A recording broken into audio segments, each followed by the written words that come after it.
अस्सलाम वालेकुम नाजरीन, इमरान याकूब खान साहब और फैसल चौधरी साहब के साथ मैं हूं Sameena Pasha. Programme viewpoint में आपको खुशामदीद कहती हूं।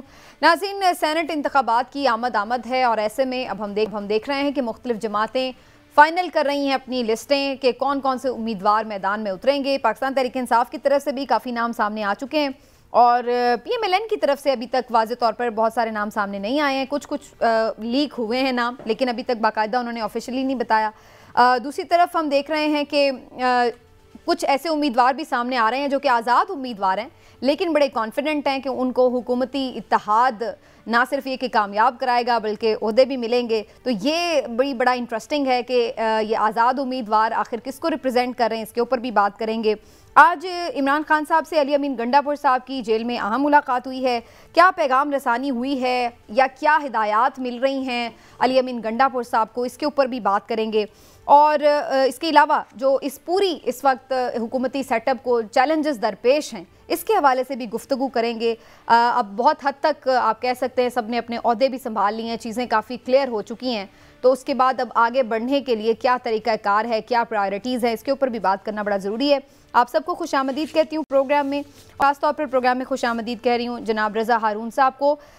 पाकिस्तान पीपल्स पार्टी से आपका ताल्लुक़ है, साबिक वज़ीर भी रह चुके हैं, बड़े सीनियर सियासतदान हैं। रज़ा हारून साहब, आपका बहुत बहुत शुक्रिया सर, आपने प्रोग्राम में हमें आज वक्त दिया।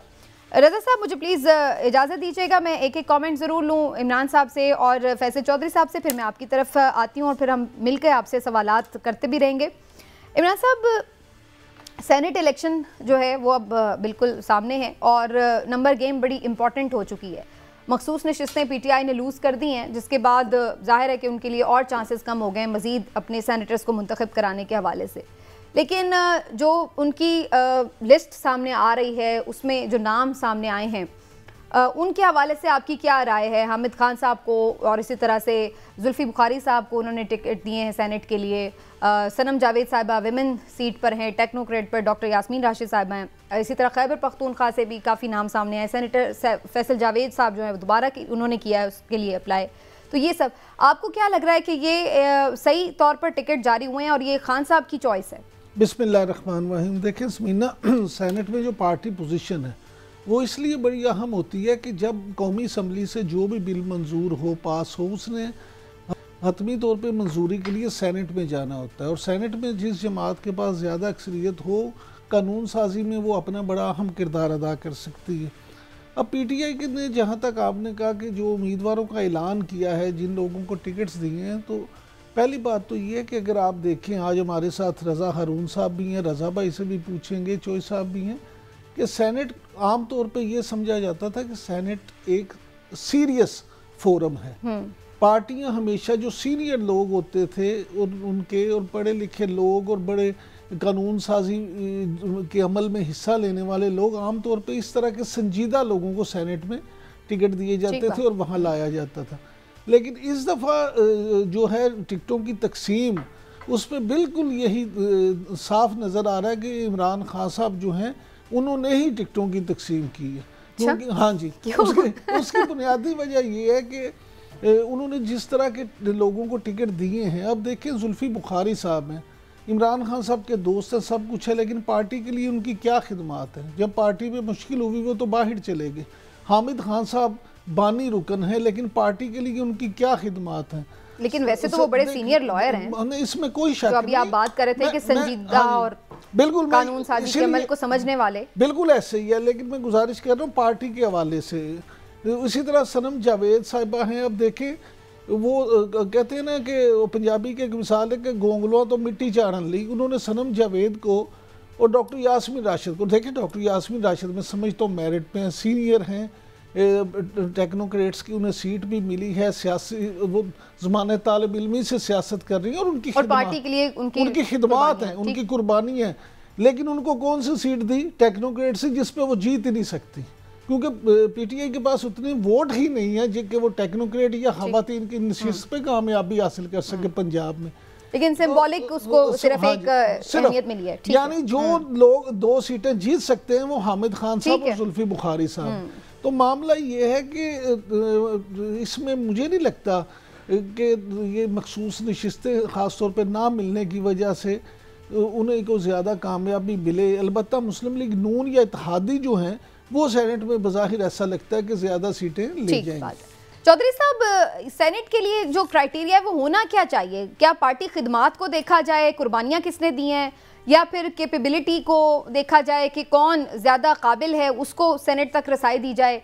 क्या आपको नज़र आता है होना क्या चाहिए? क्योंकि अब ये तो हम देख रहे हैं कि बड़ा, जब किसी को अगर इस बात पे पीछे रखा जाए कि जी इसकी पार्टी के लिए क्या खिदमात हैं, तो फिर ये सवाल होता है कि भाई ये केपेबल कितना है, और अगर कोई केपेबल है तो फिर कहा जाता है कि भाई पार्टी के लिए तो इसने क्या खिदमात अंजाम दी। देखिए, दोनों चीज़ें होनी चाहिए। पार्टी के लिए जो भी कारकुनान खिदमात देते हैं उनको तो ज़ाहिर कंसीडर करना चाहिए। कोई कैपेबिलिटीज़ जो हैं वो तो एक रेलेवेंट टर्म है, उसमें कोई भी, जैसे आप 100 का 100 बंदा या जो है वो 100% तो कैपेबिलिटीज़ पे नहीं आता, मुख्तलिफ क्राइटेरियाज़ होते हैं। मसलन साबिक़ गवर्नर पंजाब उमर चीमा साहब को क्यों इग्नोर किया गया, वो अभी तक पता नहीं चला है, और PTI का ये फ़ैसला किया किसने है ये भी अभी तक जो है पता नहीं चला है, और क्राइटेरिया क्या था ये भी पता नहीं चला। किसी एक शख्स को टिकट दिया जिसने पहले भी एक बहुत फौज़ कसूरी जैसी एक डेडिकेटेड और जो वर्कर थी उनको ख़राब किया। अब यास्मीन राशिद जैसी खातून को ख़राब करने के लिए जेल में तो वो हैं, तो उनको आपने जनरल सीट पे क्यों नहीं टिकट दिया? तो इसके ऊपर तो ज़ाहिर है बहुत सारे सवालात उठेंगे। जहाँ तक जुल्फ़ी बुखारी साहब का ताल्लुक़ है, देखिए जुल्फ़ी बुखारी के बारे में तनकीद तो हो रही है, इसमें कोई शक की बात नहीं है, लेकिन जुल्फ़ी बुखारी जब बाहर बैठे थे उनकी कुछ ऐसी फील्ड्स में ऐसी कारकर्दगी है जो कि अभी आपको नज़र नहीं आएगी, लेकिन इंटरनेशनल सतह के ऊपर उनका ये पार्टी के लिए वर्क है, और उनके ख़ानदान का भी एक पार्टी के लिए काफ़ी ज़्यादा कुर्बानियाँ दी और गई उनके हैं। बाहर जाने के हवाले से भी ये खबर है कि उन्हें खान साहब ने ही कहा था कि आप यहाँ से जाकर बाहर इंटरनेशनली वापस आ रहे थे, वो तो वापस आ रहे थे दुबई में से, वो पाकिस्तान की फ़्लाइट पे जब वो मेरे ख्याल में ऑन बोर्ड भी हो गए थे, वहाँ से उनको फिर पैगाम भेजा गया तो फिर वापस हो गए। वो वहाँ पाकिस्तान वापस आ रहे थे, और पाकिस्तान में जो बात के हालात हुए उसमें ये साबित हुआ है कि जो लोग बाहर रह के पार्टी के लिए बोल रहे थे या खिदमात कर रहे थे वो ज़्यादा बेहतर थे। जुल्फ़ी बुखारी साहब का एक अपना चौधरी साहब कानूनी तौर पे बताइएगा कि कुछ लोगों का ये ख्याल है कि उमर चीमा साहब को शायद इसलिए टिकट नहीं मिला कि वो गवर्नर थे, और गवर्नर शायद 2 साल तक नहीं सेनेट में इलेक्शन लड़ सकते। क्या ऐसी बात है कानूनी तौर पे? नहीं, अगर वो गवर्नर है, एक तो मेरा ख्याल में वो टाइम लैप्स हो गया। 2 साल की जो मुद्दत थी वो 2022 में अप्रैल से पहले वो उनको फारग कर दिया गया था, अप्रैल में ही फारग हो गए थे ना वो, तो अब जो है वो 2024 है। नहीं, लेकिन अभी अप्रैल उसके बाद ये भी देखना कि अभी 2 साल तो पूरे अभी अप्रैल चले, ये बात है तो फिर आपने यास्मीन राशिद को जो है वो जनरल सीट पे ले आना था। एक आदमी जिसकी समझ बूझ पे भी शकूक शुबात हैं, वो जो है अपना जो पार्टी का मौजूदा सूरत हाल है उसमें भी बहुत सारे मसला, ये देखिए इस पार्टी का हाल ये है, कौन सा आदमी पार्टी का हाल ये है कि जो नून लीग का मेन आदमी है फवाद हसन फाद, उसका भाई उनका मीडिया इंचार्ज है।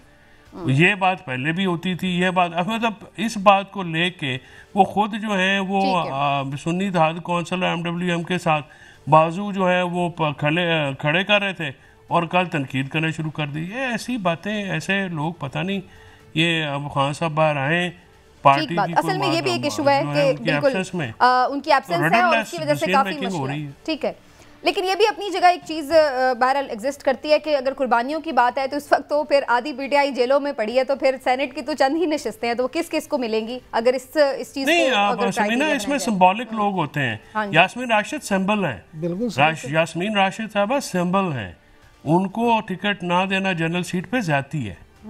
ठीक हो गया। चलिए मैं रज़ा हारून साहब की तरफ जाऊंगी। रज़ा हारून साहब, जो पीपल्स पार्टी में नाम सामने आए हैं, इस दफ़ा रज़ा रब्बानी साहब को टिकट नहीं दिया गया। हम तो जब से ये सियासत वगैरह देख रहे हैं तो हमेशा मुंह से निकलता ही ये सेनेटर रज़ा रब्बानी, हमेशा उनको सेनेट में देखा है। इसकी कोई ख़ास वजह है कि उन्हें क्यों इस दफ़ा नहीं दिया गया? नहीं, मेरे इल्म में नहीं है कि उनको टिकट क्यों नहीं दिया गया। बहुत सीनियर आदमी हैं और बड़े सीनियर पार्लियामेंटेरियन हैं, बड़े सीनियर में लेजिस्लेशन में बड़ा काम है। 18वीं आईनी तरमीम जब आई थी तो आपको याद होगा रज़ा रब्बानी साहब ही उसको लीड कर रहे थे, और उनकी बड़ी काविशें थी, उस जो बड़ी तारीखी 18वीं आईनी तरमीम कहलाती है, तो रज़ा रब्बानी साहब ही की वो टीम थी। लेकिन मेरे नॉलेज में नहीं है कि आया उन्होंने खुद नहीं लिया है, दरख्वास्त नहीं की है, या पार्टी ने कोई नहीं दिया। आई डोंट हैव इंफॉर्मेशन, तो मैं इस पे कमेंट कर नहीं सकता। चलिए रज़ा हारून साहब ये फरमाइएगा कि आप सियासत पे गहरी नज़र रखते हैं, ये जो हुकूमती इत्तेहाद है ये सेनेट में आप क्या समझते हैं, किसको किस तरह से सपोर्ट करेगा और कितनी सीटें ले लेगा? मेरे ख्याल में मेजॉरिटी हो जाएगी, क्योंकि जो जमातें हैं, जो उनकी कॉम्पोजिशन इस वक्त ऑलरेडी है, आधे सेनेटर रिटायर होने के बावजूद जो कॉम्पोजिशन है और जो लोग आएंगे, ये हुकूमती इत्तेहाद मेजॉरिटी ले जाएगा। लेकिन माइंड यू, इसमें बड़े जो पॉलिटिकल जो इसकी एक एनालिसिस है, बैसियत पार्टी रुकन नहीं बल्कि एक तज्जिया निगार आपकी तरह, वो ये है कि ये बड़ा माइनॉरिटी गवर्नमेंट कहलाती है, क्योंकि जो मुस्लिम लीग की गवर्नमेंट बनी हुई है उनके पास इतनी सीटें हैं नहीं कि अपने तौर पर गवर्नमेंट बनाती, तो उनके साथ जो इत्तेहादी शामिल हैं उनके जोर पर मुस्लिम लीग की गवर्नमेंट माइनॉरिटी गवर्नमेंट कहलाती है। तो एनी टाइम इसमें ये अंदेशा होता है, खदशा होता है कि ये बड़ी वॉलेटाइल गवर्नमेंट है, जरा सी भी ऊंच नीच हुई, सियासी गर्मा गर्मी हुई तो ये बड़ा हिचकोले खा जाएगी, तो बड़ी कोई मुस्तहकम हुकूमत नहीं कहलाती। तो आप इसको कोई परमानेंट, अगर आप इस तरह कहेंगे आपको परमानेंट हुकूमती इत्तेहाद जो है वो अक्सरियत में रहेगा नहीं रहेगा, आप ये नहीं कह सकते, ये चेंज होता रहेगा वक्त के साथ। लेकिन हम वैसे आपकी एक इंपॉर्टेंट बात जो शुरू में आप कर रहे थे रज़ा हारून साहब, एक मिनट में उस पर भी आती हूँ, लेकिन जो आपने ये बात इससे पहले डिस्क्लेमर दिया था ना कि मैं ये तज्जियाकार की हैसियत से कह रहा हूँ, लेकिन मैं तो इसको एज ए पीपल्स पार्टी के रुकन की हैसियत से ले रही हूँ। जी जी नहीं, मैं तो आपको एक नंबर गेम होता है ना, at the end of the day, ये तो एक नंबर गेम है ना, कि नंबर गेम है, आपको पता है। ठीक है रज़ा भाई आप क्या बात कर रहे हैं? आप बिल्कुल इस पे जी। अच्छा, मैं जो एक और बात करना चाह रहा था सेनेट के हवाले से, देखिए सेनेट का एक वाहिद इदारा है पाकिस्तान में जो विफाक की नुमाइंदगी करता है और इक्वल नंबर ऑफ सीट्स होती है तमाम प्रोविंसेस से। इसमें बिल्कुल जो है ना, प्रोविंस की बराबर सीटें होती हैं। तो जो भी ऐसा इशू सेनेट में आए, कौमी असेंबली में तो हो सकता है ना पंजाब की सीटें ज्यादा हैं तो पंजाब जो है वो लीड कर जाए और अपनी बात मनवाए, लेकिन सेनेट वो इदारा होता है जहां पे संजीदा बहस होने के बाद, जब डिबेट के बाद वोटिंग होती है, तो हर सुबह का एक वोट होता है। तो यहाँ पे जिन लोगों को भेजना चाहिए जो नुमाइंदगी करने, उसमें सियासतदान भी हो, सीनियर सियासतदान हो, पार्टी के सीनियर कानूनदान हो, सीनियर आइनदान हो, सीनियर आइनी एक्सपर्ट हो, ऐसे लोगों को हमें हर पार्टी को वहां भेजना चाहिए जो वहां उस फोरम पे अपना वो रोल प्ले कर सके, जिससे कि म्याना रवी रहे, जिससे कि इस्तेहकाम रहे। तो सेनेट की बहुत इंपॉर्टेंस है हमारी पार्लियामानी डेमोक्रेसी के अंदर। इसके अंदर अगर हम मनपसंद लोगों को भेज देंगे। हाँ जी, आप बात तो सही कर रहे हैं, लेकिन हमेशा हम देखते हैं सेनेट के जो इंतखाबात हैं इस लिहाज से बड़े कंट्रोवर्शियल होते हैं कि सब कहते हैं जी पैसा चलता है, सीटें बिकती हैं, ये उसमें पूरी एक हमें नज़र आता है कि किस तरह वफादारियाँ भी बदलती हैं और सारा कुछ होता है। लेकिन एक बात ये ज़रूर, इस पर ज़रूर कमेंट कीजिएगा रज़ा हारून साहब, फैसल वावडा साहब ने भी आज अपने कागजात जमा कराए हैं और उनके जो तायद करंदा, तजवीज़ करंदा हैं वो MQM से हैं और ख़बर ये आ रही है कि शायद पीपल्स पार्टी उन्हें सपोर्ट करने जा रही है। तो वो आप लोगों के कैंडिडेट हैं, आपकी सपोर्ट उन्हें मिलेगी? इसके साथ साथ रज़ा भाई ये भी बता दीजिएगा, सैफ जतोई साहब जो हैं, जो कि एक बड़े मशहूर जतोई जो एक कत्ल में थे, उनके भाई हैं जी, उस पे भी काफी किस क्राइटेरिया पे पीपल्स पार्टी ने टिकट दिया? मैंने आज वो सोशल मीडिया पे ये खबर देखी है, मेरे ख्याल में शाहरुख जतोई के भाई को टिकट दिया गया या नहीं दिया गया, ये अभी ऑथेंटिक खबर नहीं है, ये पार्टी ज़राए से खबर नहीं है, सोशल मीडिया की खबर ज़रूर है। तो वो जब तक खबर पार्टी खुद इस हवाले से कोई बयान नहीं दे देती, मुझे अभी तक नहीं पता कि उनको टिकट दे दिया गया है कि नहीं दे दिया गया है। सोशल मीडिया पे खबर जरूर आई है। फैसल वावडा साहब की जरूर ये कंफर्मेशन आई है कि उन्होंने सेनेट के पेपर जो जमा कराने हैं उसमें MQM, I don't know MQM कैसे प्रपोजर सेकेंडर बन गई, क्योंकि फैसल वावडा साहब अनटिल टुडे जब हम ये बात करें उन्होंने कोई पार्टी तो ज्वाइन की नहीं है। तो एक ऐसा बंदा, इंडिपेंडेंट सेनेटर बहुत कम बनते हैं, उनकी गुंजाइश होती नहीं है, क्योंकि इंडिपेंडेंट सेनेटर के तो पेपर दाखिल कराने के भी कोई सोच नहीं होती ना बंदे की, उसको एक MP प्रपोजर सेकेंडर चाहिए होता है। सर लाजमी बात है कि अगर MQM सारी की सारी सेनेटर हैं, वो तो जमातों से जो आने वाले कैंडिडेट्स हैं उनसे भी भारी हैं। मोहसिन नकवी साहब को आप देख लें, फैसल वावडा साहब को, अनवारुल हक काकड़ साहब को, और बल्कि मैं तो आज वो लिख रही थी कि पाकिस्तान तगड़ी पार्टी से उनका ताल्लुक है और बज़ाहिर ऐसा लगता है कि ये इस वक्त बड़े तगड़े उम्मीदवार हैं। इनको ये चाहिए ना, देखिए फिर अगर फिर जमहूरी रवायात को आपने नाम नेहाद तौर पे भी अगर ओढ़ के रखना ही है तो कम से कम उस पार्टी को ज्वाइन कर लें ना। आप इंडिपेंडेंट आके पार्टियों के वोट ले रहे हैं, ये तो बहुत ही ज्यादा। मोहसिन नकवी साहब हैं, काबिल एहतराम है, अच्छी परफॉर्मेंस की है, काबिल मतलब डिलीवर करने वाले होंगे, तो मुस्लिम लीग में उनको ज्वाइन कर लेना। इसी तरह काकड़ साहब हैं, मेरे बड़े से जाती दोस्त हैं, बहुत एहतराम है उनके लिए, वो किसी पार्टी को ज्वाइन करें, उस पार्टी की बुनियाद पर, उस पार्टी के बिहाफ पर आकर आप इलेक्शन लड़ें, तो वो ज्यादा मुनासिब तरीका होता है। तो पीपल्स पार्टी किसको सपोर्ट कर रही है? फैसल ऑर्डर साहब है ना, लेकिन पीपल्स पार्टी किसको सपोर्ट करेगी? क्योंकि जहां जो लड़ने वाला है इमरान साहब, मैं आपको बताता हूँ इसकी बात। रजा भाई बिल्कुल कैंडिडेट्स को चाहिए, लेकिन यहाँ पार्टियों का रवैया भी तो देखिए ना। मैं बता रहा हूँ आपको कि मोहसिन नकवी साहब की हम मिसाल ले लेते हैं। मोहसिन नकवी साहब ने 2 फॉर्म जमा करवाए हैं, एक पे पीपल्स पार्टी और काफ लीग जो है वो उनके तजवीज़ कुनिंदा और तायद कुनिंदा, और दूसरे पे मुस्लिम लीग नून और जो है IPP वो उनकी तजवीज़ कुनिंदा और ताकीद कुनिंदा। तो मुझे आप ये बता दें कि जब चारों पार्टियां, इत्तेहादी जो पार्टियां पंजाब की, वो चारों ही उन्हें ऑन कर रही हैं, तो उन्हें फिर एक पार्टी ऑन करके बाकी 3 को नाराज जरूर करना, वो तो फिर चारों पार्टियों के कैंडिडेट हैं। नहीं, मैं कह रहा हूं कि ना करें, लेकिन ये एक अच्छी शक्ल नहीं है। अच्छी शक्ल ये है कि आप सियासत कर रहे हैं, अगर आप वजीर आला भी रहे, चल निगरान वजीर आला तो किसी पार्टी से ताल्लुक होना मुनासिब नहीं है केयर टेकर का, लेकिन जब एक बाकायदा एक पॉलिटिकल गवर्नमेंट को ज्वाइन कर रहे हैं और वफाकी वजीर दाखिला हैं, तो मुनासिब ये होगा ना कि आप उस पार्टी के साथ अपनी एसोसिएशन को भी मुस्तहकम कर लें।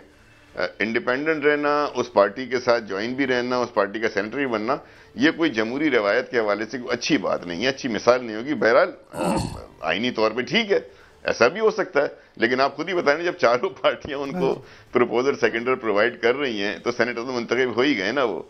अब सेनेट मुंतखब होने के बाद वफाकी वजीर दाखिला भी हैं माशाल्लाह से, वो और अच्छे आदमी हैं, अच्छी परफॉर्मेंस की है, तो पार्टी ज्वाइन करने में फिर रह क्या जाता है? तो फैसल वावडा साहब का जो सवाल था वो थोड़ा मेरा अधूरा रह गया, पीपल्स पार्टी के वोट उन्हें मिलेंगे? मैं समझता हूं कि अगर वो सिर्फ एमकेएम के भी वोट ले गए, मुझे नहीं पता कि उन्होंने जनरल पे, टेक्नोक्रेट पे तो खैर नहीं की होगी उन्होंने, शायद जनरल पे जमा कराया होगा, तो एमकेएम के मेरे ख्याल में गालिबन शायद 22-24 उम्मीदवार MPAs हैं, तो 22-24 पे शायद एक जनरल सीट तो निकल आती है। अगर एमकेएम का प्रपोजल सेकेंडर है तो 22-24 पे तो मेरे ख्याल में 18-19 पे शायद एक सीट बनती है। हमारे दोस्त इसको कंफर्म करेंगे सिंध के अंदर कितने MPA से बनती है, तो अगर वो 22-24 पे अगर एक सीट निकल आती है तो पीपल्स पार्टी की ऐसे जरूरत नहीं होगी। अच्छा, लेकिन इसका मतलब है जो जरदारी साहब से उनकी एक मुलाकात है कि एमकेएम फिर अपना कोई उम्मीदवार नहीं खड़ा कर रही।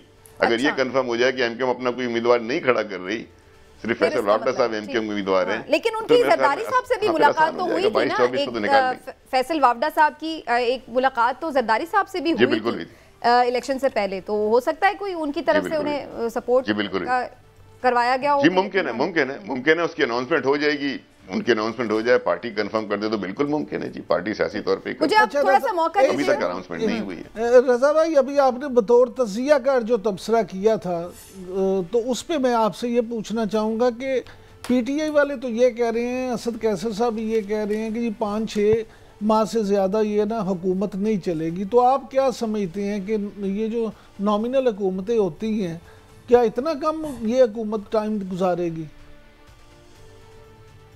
अच्छा, वैसे आप ये देखेंगे ना कि पाकिस्तान में हर हुकूमत जो बनती है ना, वो 5-6 महीने बाद हम उसके जाने की बातें कर रहे होते हैं, चाहे वो 2008 की हुकूमत थी या इवन 2013 वाली हुकूमत थी।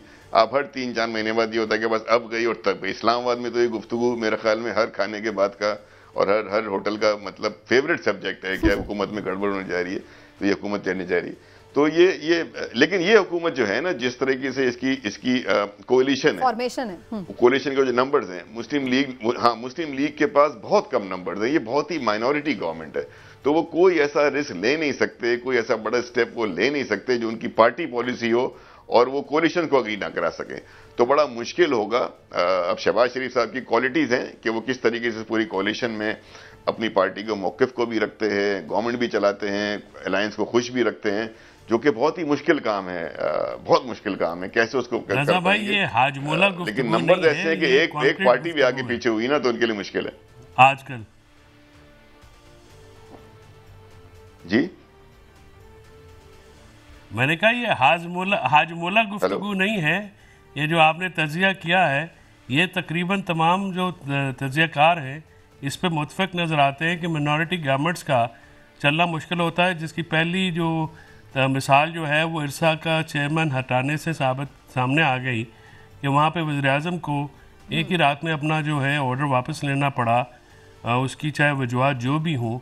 तो ऐसे और अभी आगे बड़ी चीजें हैं, आगे IMF के साथ मामलात भी हैं, उसके ऊपर PTI की तरफ से, पीपल्स पार्टी की तरफ से कहा भी है। बहुत ज्यादा प्रॉब्लम। मैं इसके ऊपर आके डिटेल में बात करती हूँ। चौधरी साहब एक ब्रेक ले लेते हैं, इस पॉइंट पर ब्रेक से आते हैं, आगे बात करेंगे इस हवाले से कि जो अहम चैलेंजेस इस वक्त इस हुकूमत को दरपेश हैं वो कैसे पूरे हो सकेंगे और पीपल्स पार्टी का उसमें क्या किरदार रहेगा, इसके ऊपर भी बात करेंगे। ब्रेक के बाद हमारे साथ रहिए।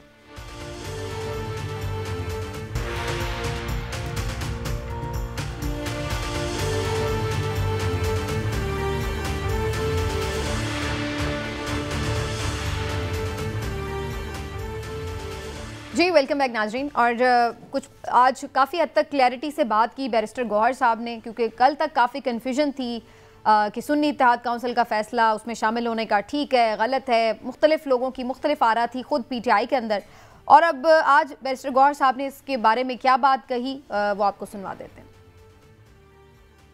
हमने जो कि सुन्नी इत्तेहाद काउंसिल का पार्टी को ज्वाइन किया था, प्रॉपर डिसीजन था, सही डिसीजन था। पेशावर हाई कोर्ट ने अपना डिसीजन दिया है, उसके खिलाफ हम सुप्रीम कोर्ट जाएंगे। हम उम्मीद रखते हैं कि इंशाल्लाह सुप्रीम कोर्ट इसका जल्द फैसला करेगी। हमारा मौक़िफ़ यही है कि आर्टिकल 51 के मुताबिक किसी भी पॉलिटिकल पार्टी को उसकी जीती हुई सीटों से ज्यादा सीटें रिजर्व सीट में से नहीं मिल सकती।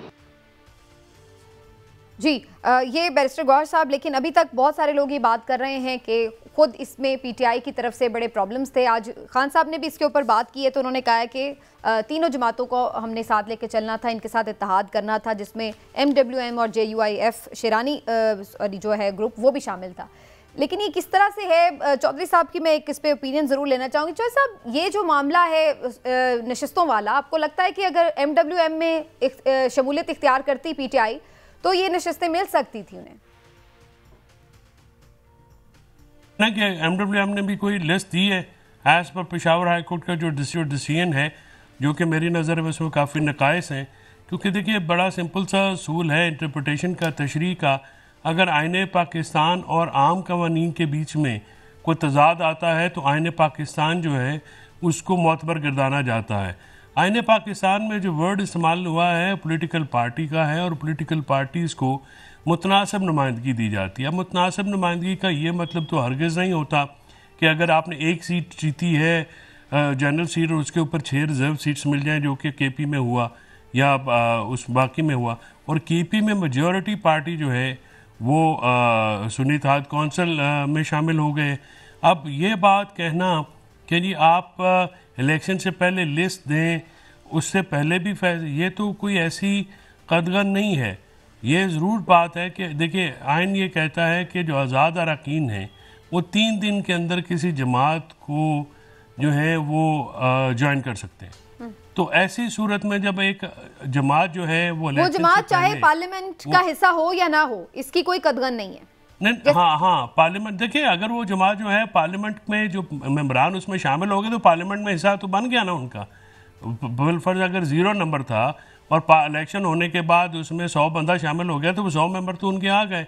आप कैसे कह सकते हैं कि ये 100 मेंबर जो है ये उसमें शामिल नहीं हो सकता?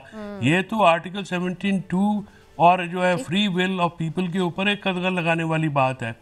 दूसरी बात यह है कि जब आपने उनको ये रखा हुआ है आर्टिकल 104 में कि जी आप एक लिस्ट जमा करा सकते हैं, दोबारा एग्जॉस्ट हो जाए तो 0 फिगर की अगर लिस्ट आ जाए तो उसके बाद लिस्ट दोबारा मांग ली जाए। और ये हुआ है, 3 फैसले हैं जिसके में जो नई पार्टियों को, एक तो इलेक्शन कमीशन का अपना फैसला है सरदार रजा साहब का, BAP पार्टी को जो दिया था, लाहौर हाई कोर्ट का फैसला है कि उन्होंने कहा जी ये सीटें इनकी हैं वो दी जाएं, और इसमें कोई अमर माने नहीं है।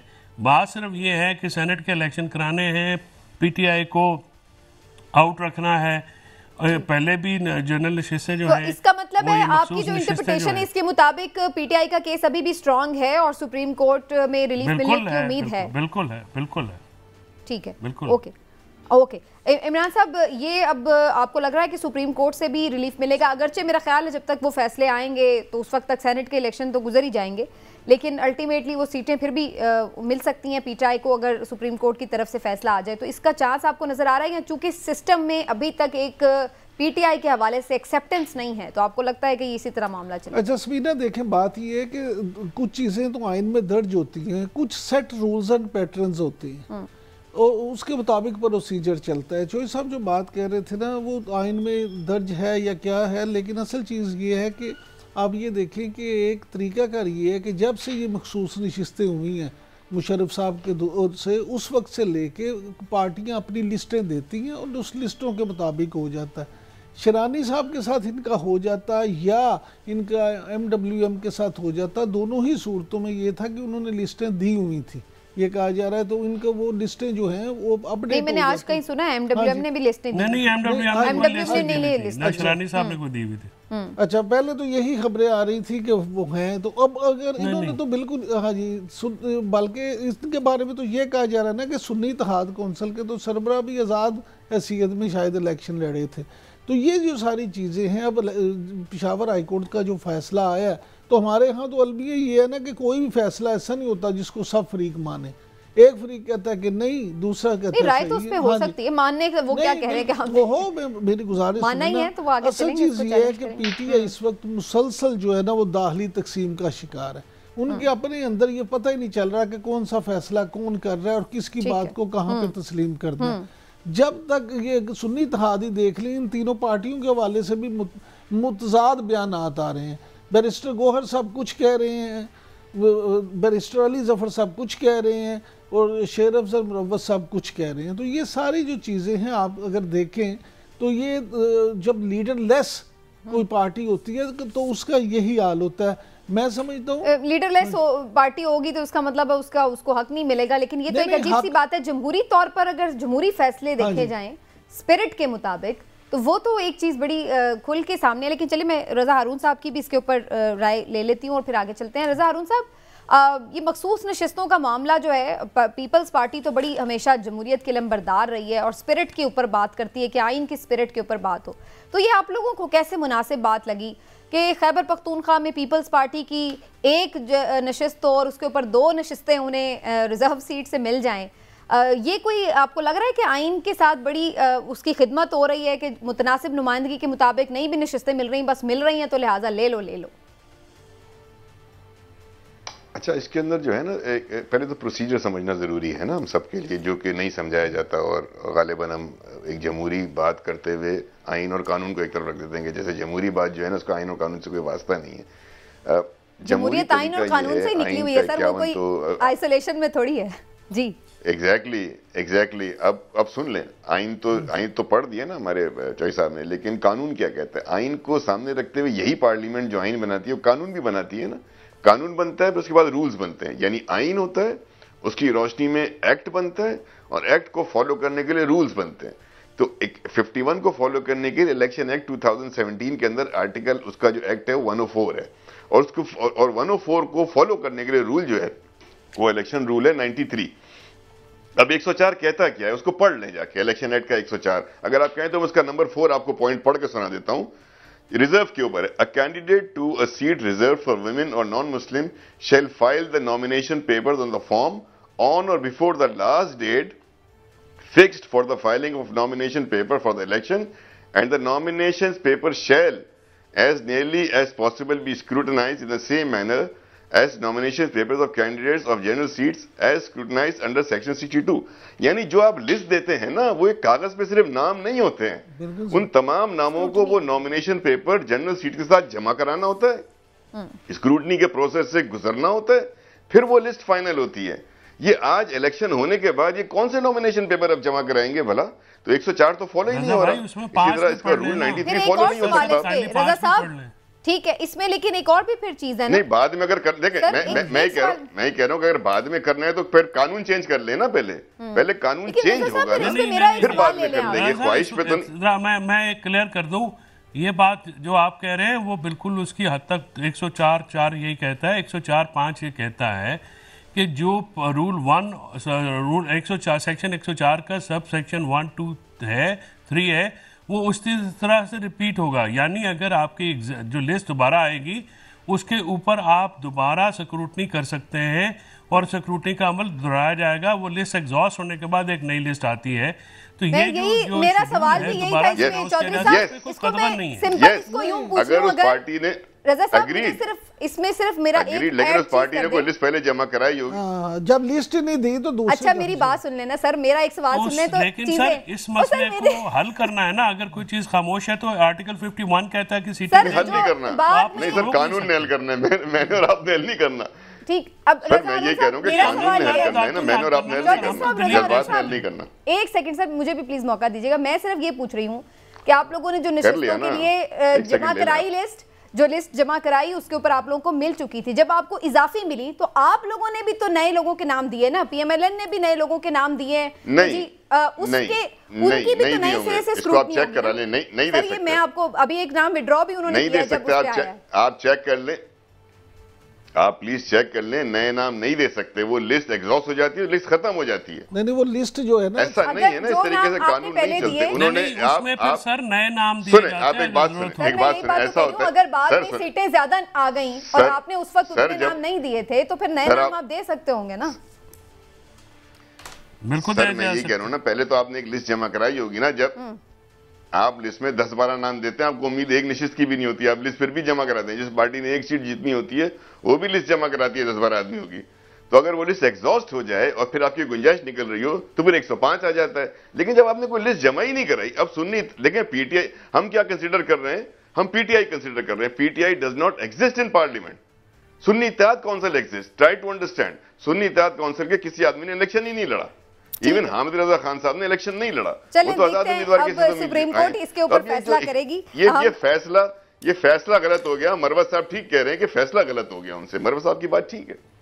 चलिए सुप्रीम कोर्ट देखते हैं इसके ऊपर अब क्या फैसला करती है। लेकिन अब थोड़ा सा इसके ऊपर आ जाते हैं कि जो मैं बात कर रही हूँ हुकूमती चैलेंजेस के हवाले से, बड़ी खतरनाक किस्म की बातें वैसे रजा हारून साहब बिटवीन द लाइंस कर गए पहले सेगमेंट में, लेकिन फिर भी रजा हारून साहब, अब ये आईएमएफ से डील हो रही है, पीपल्स पार्टी कहती है कि हम उसका हिस्सा नहीं हैं।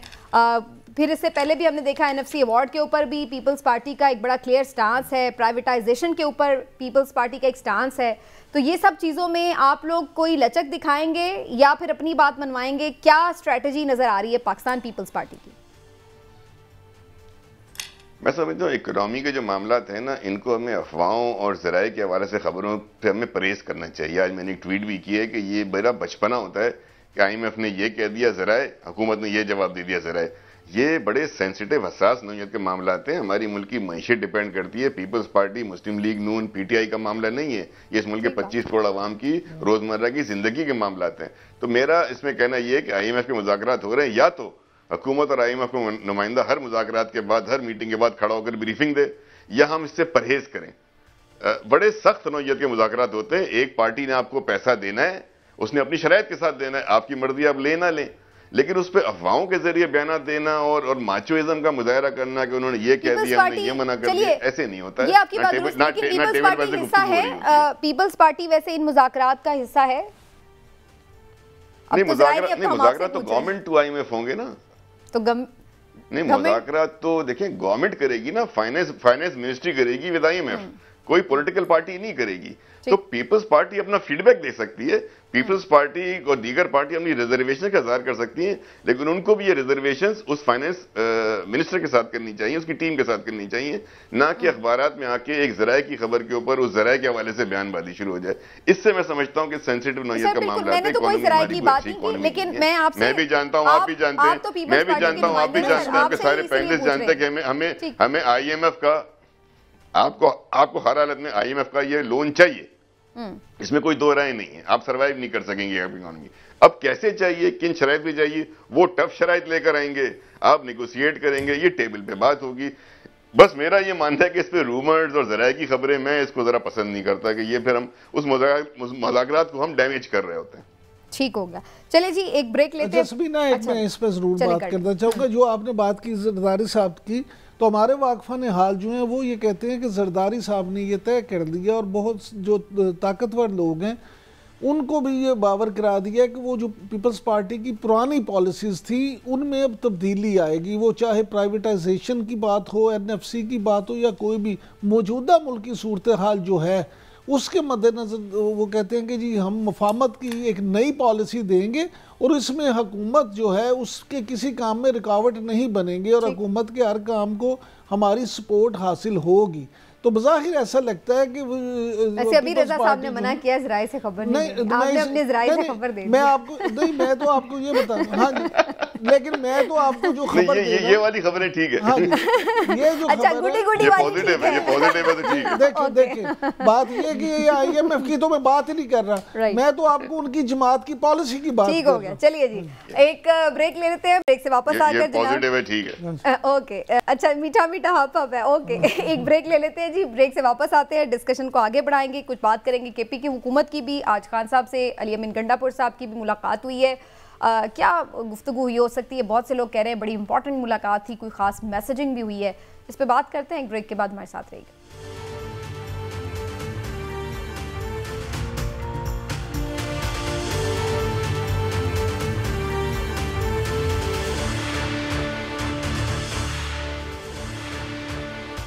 वेलकम बैक नाजरीन। अली अमीन गंडापुर साहब की नाअहली के लिए इलेक्शन कमीशन में एक दरख्वास्त भी आ चुकी है, उसके ऊपर समाअत के लिए नोटिस भी जारी हो चुका है और बहुत से लोग ये कह रहे हैं कि केपी गवर्नमेंट के लिए सब अच्छा नहीं है।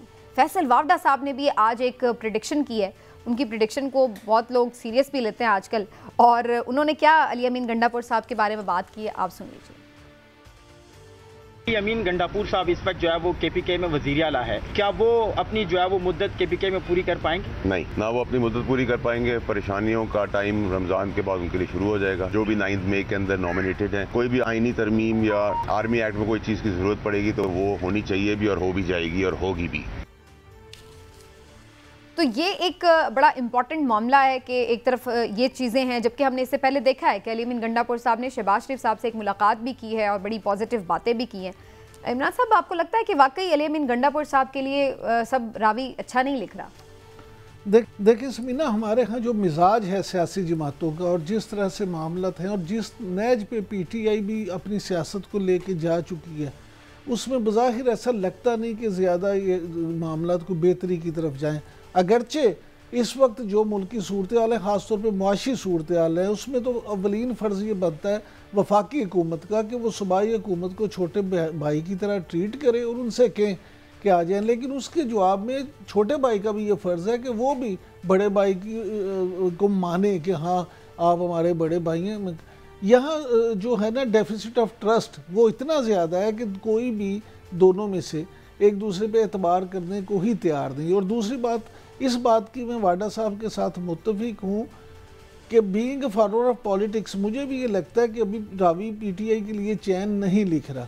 अभी जो ज़राए हैं वो उनका भी यही कहना है और सियासी जमातें इस्लामाबाद में जो लोग बैठे हैं उनका भी ये कहना है कि अभी ऐसा महसूस होता है कि शायद रमज़ान के बाद एक वेव जो है वो ज़्यादा हो। और बाज़ इलाकों में तो अब भी PTI के जो लोग हैं उनकी लिए मुश्किलात बढ़ चुकी हैं। ठीक है चौधरी साहब, ये कब तक सिलसिला चलेगा? अब लोगों ने वोट करके उन्हें ले आए असम्बलियों में, गवर्नमेंट बन गई है, अब अभी तक PTI जो है उसके साथ यही सलूक रवा रखा जाएगा, तो उससे कौन सा मुल्क में, एक तरफ हम कहते हैं मुल्क में स्टेबिलिटी आनी चाहिए, दूसरी तरफ हम मुसलसल अगर कहें कि नहीं जी एक बंदे को तंग करके रखो, एक उनकी गवर्नमेंट बन गई है तो बनी रहने दें, लेकिन अब हम देख रहे हैं कि उसके हवाले से भी ये प्रेडिक्शंस आ रही हैं कि जी उनको स्मूथली गवर्नमेंट नहीं करने दी जाएगी।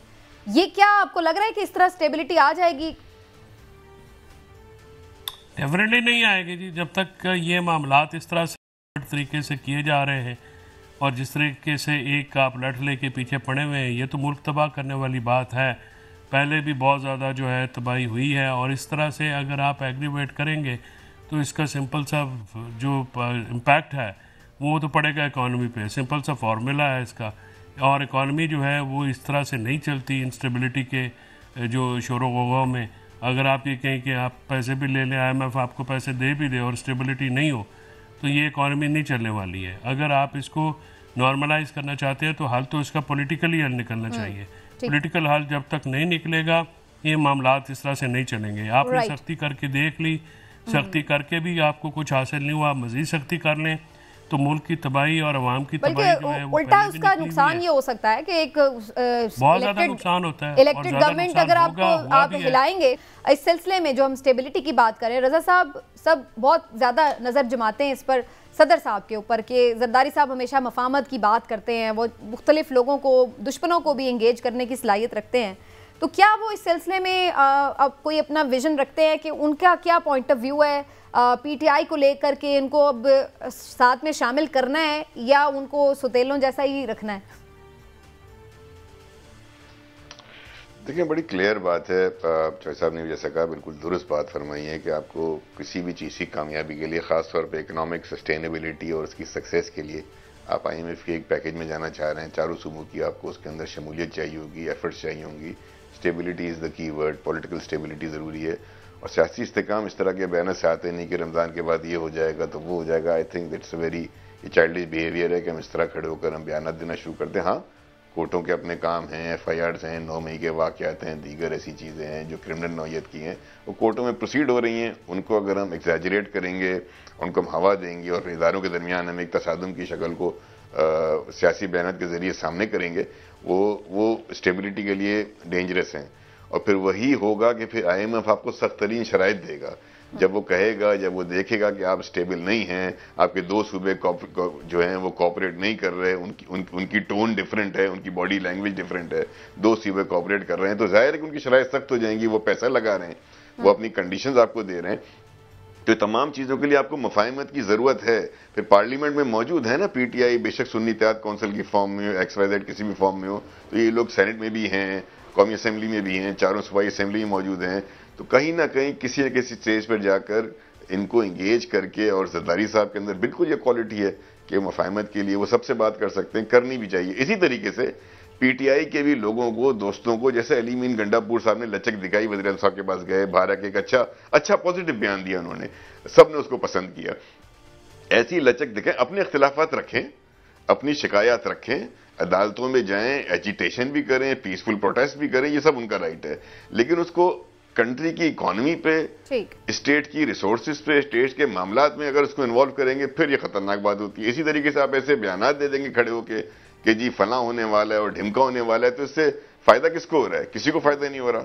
उनको फायदा होगा जो बाहर बैठे हुए जो आलमी इदारे हैं जो आपके साथ ताउन करना चाहते हैं, वो कहेंगे ये खबरें आ रही हैं, तो बताएं आप हमारे पैसे कैसे वापस करेंगे? दुरुस्त नहीं होगी। बहुत शुक्रिया आपका रजा हारून साहब। बिल्कुल ठीक, रजा हारून साहब बहुत बहुत शुक्रिया सर, आप प्रोग्राम के लिए वक्त निकाला। आज के प्रोग्राम का वक्त खत्म हुआ नाज़रीन, इंशाल्लाह फिर आपसे मुलाकात होगी। अपना ख्याल रखिए, अल्लाह हाफ़िज़।